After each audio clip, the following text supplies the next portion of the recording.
Service দেওয়া হলো। ওনাকে আমি একবার জিজ্ঞেস করবো কোথা থেকে এসেছেন। আর নিহারিকা আজকে পেডিকিওর করলেন, লাক্সারি পেডিকিওর, আর হেয়ার কাটিং তো করলেনই। তো আমি জিজ্ঞেস করবো, একটু প্লিজ বলো। আমি এসছি মুম্বাই থেকে, থানেতে থাকি আমি, থানে থেকে এসছি আমি।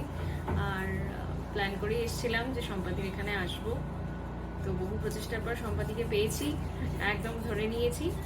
আমার তো খুব একটা চুল নেই, পাতলা চুল, কিন্তু প্রচুর চুল হয়ে গেছে এখন আমার সম্পাদির জাদুতে। থ্যাংক ইউ সম্পাদি, খুব ভালো সার্ভিস এখানে, সবাই আসুন, খুব ভালো লাগবে। Thank you. Thank you, thank you.